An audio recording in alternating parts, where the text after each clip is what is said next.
Hello students, आज का हमारा चैप्टर है ideas that have helped Mankind. आज हम इन सारे क्वेश्चंस को सॉल्व करेंगे ताकि आपके एग्जाम में एक भी क्वेश्चन नहीं छूटे। Now let's get started. First question है, Bertrand Russell was a British philosopher and dash. तो बर्ट्रैंड रसेल ब्रिटिश फिलोसोफर थे और ब्रिटिश मैथमेटिशियन थे। तो देखते हैं ऑप्शन में कहाँ है मैथमेटिशियन, ये रहा mathematician. Next, Bertrand Russell was the philosopher of dash century. Bertrand Russell dash century के फिलोसोफर थे, 20th सेंचुरी के फिलोसोफर थे। Bertrand Russell was awarded dash prize, Nobel prize. याद रखिएगा, बर्ट्रैंड रसेल को नोबेल प्राइज मिला था और किस लिए मिला था? तो लिटरेचर के लिए मिला था। इसलिए भी आपको ध्यान में रखना पड़ेगा। 1950 ईस्वी में बर्ट्रैंड रसेल को नोबेल अवार्ड मिला था। देखिए मैं यहां लिख देता हूं 1950 ईस्वी में बर्ट्रैंड रसेल को नोबेल मिला था। किस लिए मिला था? तो लिटरेचर के क्षेत्र में मिला था।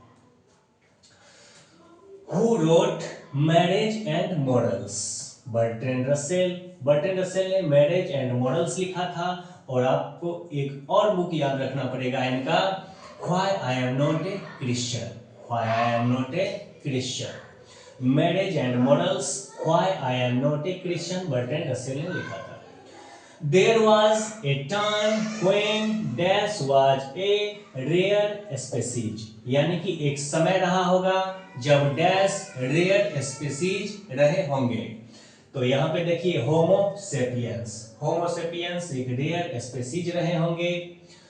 Who dies in large number during winter, यानी विंटर के दौरान कौन बहुत भारी संख्या में मर जाते हैं, लार्ज नंबर में मर जाते हैं? तो बर्ड्स मर जाते हैं। पक्षी विंटर में मरते हैं, भूख से मरते हैं, याद रखिएगा। But during the summer birds do not foresee this. Foresee का मतलब होता है पूर्व अनुमान लगाना। लेकिन मरने के बावजूद भी जब गर्मी आ जाता है तो उस बात को भूल जाते हैं पक्षी। इंसान की तरह याद नहीं रखते हैं किसी चीज को। फोरसी मतलब होता है पूर्व अनुमान लगाना। तो भूल जाते हैं, किस चीज को भूल जाते हैं? तो कैटेस्ट्रॉफ को भूल जाते हैं। कैटेस्ट्रॉफ का मतलब होता है विपत्ति। कौन सी विपत्ति? तो ठंड में पक्षी मरते हैं, इस विपत्ति को भूल जाते हैं जब गर्मी आता है तो। Which animal were taken to a dash taken to a movie, यानी कि यहाँ पे कहा जा रहा है कि किस एनिमल को फिल्म देखने के लिए ले जाया गया था इस चैप्टर में, ideas that have helped Mankind में जब हम पढ़े थे। तो ये हो जाएगा ऑप्शन डी, लायन। लायन को ले गया था फिल्म देखने के लिए, लेकिन लायन इंटरेस्ट नहीं लिया था मूवी में थोड़ा भी।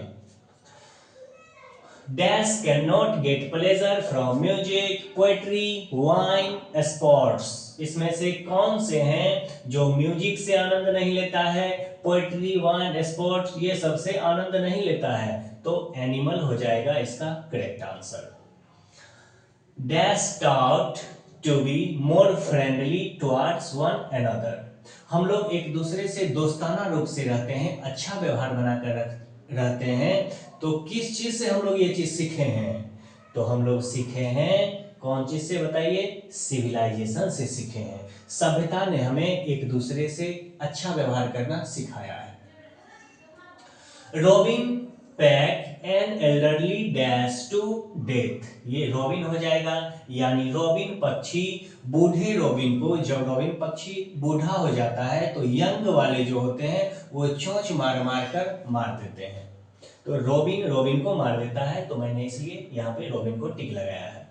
The domestication of dash made life much pleasanter. Much pleasanter का मतलब हो गया यहाँ पे अधिक सुखमय, ज्यादा सुखमय। यानी कि किस जानवर के पालने से जिंदगी, लोगों का जीवन सुखमय हुआ? तो देखिए यहाँ पे काउ एंड शीप हो जाएगा। गाय और शीप के पालने से लोगों के जीवन सिक्योर हुआ, सुरक्षित हुआ और प्लीजेंटर हुआ। Dash would not help the corn grow unless he was allowed to feast on the blood of children. अब यहाँ पे एक मोलोक नाम के देवता होंगे, ये गॉड है मोलोक नाम के, और इनको क्या होता था कि जब फसल उगाया जाता था किसान के द्वारा तो बच्चों की बलि दिया जाता था। ये अंधविश्वास था उस टाइम पे इंग्लैंड में। तो मोलोक नाम के जो गॉड थे उनको बच्चे की बलि दिया जाता था। तो सोचिए जरा कि इंग्लैंड में भी इस प्रकार का काम होता था।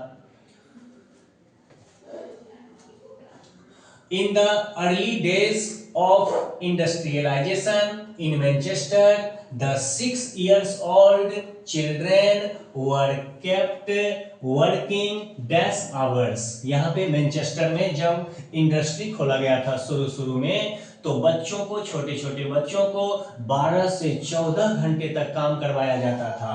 और तब तक काम करवाया जाता था 12 से 14 घंटे तक जब तक कि वो बच्चा मर ना जाए। तब ऐसा माना जाता था वहां पे कि जब बच्चे मर जाएंगे भूख से तड़प तड़प के, तब वहां पे जो इंडस्ट्री है वो बहुत ज्यादा ग्रो करेगा। इस प्रकार का मिसकंसेप्शन था। The last pre historic invention was the art of dash. तो अंतिम जो आविष्कार था वो आर्ट ऑफ राइटिंग था। आर्ट ऑफ राइटिंग याद रखिएगा। प्री हिस्टोरिक इन्वेंशन क्या था लास्ट वाला? Art of writing. In dash the art of in dash the last step was never taken। और ये जो अंतिम स्टेप था आर्ट ऑफ राइटिंग का वो किस देश में नहीं उठाया गया? तो चाइना होगा। चाइना में आर्ट ऑफ राइटिंग का स्टेप नहीं लिया गया, तो चाइना हो जाएगा correct answer. Utilisation of what thing became a milestone. Milestone मतलब हो जाता है मील का पत्थर। इन ह्यूमन प्रोग्रेस यानी मनुष्य के प्रोग्रेस में, मानव के प्रोग्रेस में किस चीज का आविष्कार, किस चीज का यूटिलाइजेशन, उपयोग मील का पत्थर साबित हुआ?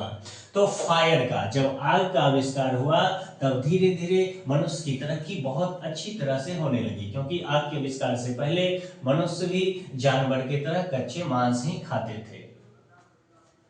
The word development is related to dash। ये डेवलपमेंट शब्द यानी प्रोग्रेस शब्द किससे संबंधित है? तो निश्चित रूप से आदमी से, इंसान से संबंधित है, क्योंकि बर्ड, स्नेक, एनिमल को तरक्की से क्या लेना देना है? What was more important than the domestication of animals? Domestication मतलब हो जाएगा यहाँ पे पशुपालन। तो पशुपालन से ज्यादा महत्वपूर्ण डैश था, तो याद रखिएगा एग्रीकल्चर था, यानी कृषि था। कृषि के जब आविष्कार हुए तो लोग और ज्यादा समृद्ध होने लगे।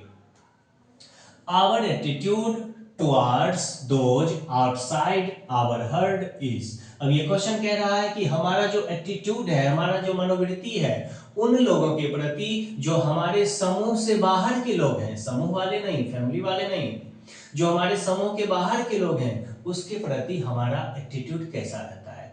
तो किताब के अनुसार, इस चैप्टर के अनुसार बड़े ही हॉस्टाइल रहते हैं। देखिए हॉस्टाइल टाइप के कोई होंगे यहाँ पे ऑप्शन में। हॉस्टाइल मतलब बहुत ही भयानक, हमारा एटीट्यूड भयानक रहता है उन लोगों के प्रति जो हमारे समूह के नहीं है, बाहर वाले लोगों के प्रति।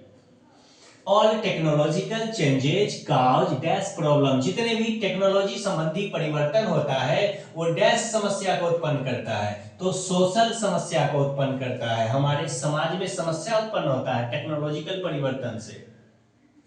Every human death by starvation, यानी प्रत्येक मनुष्य का डेथ स्टारवेशन से जो होता है is preceded by a long period of death. देखिए तो यहाँ पे हो जाएगा एंजाइटी। एंजाइटी का मतलब होता है चिंता, यानी मनुष्य भूख से तो मरता ही मरता है, और भूख से मरने से पहले वो किस चीज से मरता है? चिंता से। क्योंकि मनुष्य के पास बुद्धि होती है, इंटेलिजेंस होता है, जबकि जानवर के पास ये चीज नहीं होता है। जानवर बात को याद नहीं रखता है, इंसान को याद रहता है कोई भी बात। तो यहाँ पे एंजाइटी हो जाएगा। एंजाइटी का मतलब हो जाएगा चिंता। मनुष्य चिंता से भी मरता है, समस्या आने से पहले चिंता ही करने लगता है।